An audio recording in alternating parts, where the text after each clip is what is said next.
မင်္ဂလာပါရှင်တက်ချီလေးမျိုးကဖေဖေမီမီတို့အတွက်တည်င်းကောင်းလေးလာပါပြရစေမကြခင်နွေရာသီကျောင်းပိတ်ရက်လေးရောက်တော့မယ်ဆိုတော့ကုကလေးလေးတွေအိတ်လိုက်ဖုန်းကြည့်လိုက်ဂိမ်းဆော့လိုက်နဲ့ပဲအချိန်ကုန်သွားမှာစိုးရိမ်နေတယ်မလား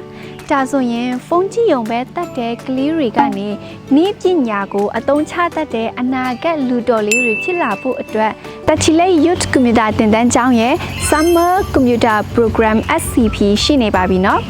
အသက်9နှစ်မှ19နှစ်အရွယ်အတွက် AI coding robot building အပြင် digital art နဲ့ office skill တွေကိုပါလက်တွေ့သင်ကြားပေးမှာဖြစ်ပါတယ်။ဒီသင်တန်းကကွန်ပျူတာတက်ရုံပဲမဟုတ်ဘူးကလေးတွေရဲ့ logic ကိုစနစ်ကျစေတယ်တီထွင်နိုင်စွမ်းမြင့်စေတယ်ဘယ်ပြဿနာကိုမဆိုကိုယ်တိုင်ဖြေရှင်းနိုင်တဲ့ယုံကြည်မှုရှိစေတယ်။ဘာကြောင့် youth ကိုရွေးချယ်တင်တာလဲ youth ကတက်ချီလိမ့်မြို့မှာရှိတဲ့သင်တန်းသားပေါင်းအယောက်9000ကျော်ကိုမွေးထုတ်ခဲ့ပြီးဖြစ်တယ်လို့နိုင်ငံတကာအတိမတ်ပြု BTEC 8 Excel ရရှိမယ်တခုတည်းတော့သင်တန်းပဲဖြစ်ပါတယ်။ဒေါက်တာစော်လင်းကိုယ်တိုင်ဦးစီးပြီးကွန်ပျူတာဘွဲ့မာစတာဘွဲ့ရပညာရှင်တွေကိုယ်တိုင်သင်ကြားပေးမှာဖြစ်ပြီးကလေးလေးတွေရဲ့တိုးတက်မှုကိုကျောင်းရဲ့ website ကနေမိဘတွေတိုက်ရိုက်ကြည့်နိုင်မှာဖြစ်ပါတယ်ရှင်။သင်တန်းကြေးကတစ်လအောင်2000ပဲရှိပြီးစောစောလာအပ်ရင်အရန်တန်တဲ့ discount တွေပါအများကြီးရှိသေးတယ်နော်။အခုကျောင်းလာအပ်ရင်စာအုပ်ဘောပင်ကျောင်းမစုံတဲ့နိုင်ငံတကာ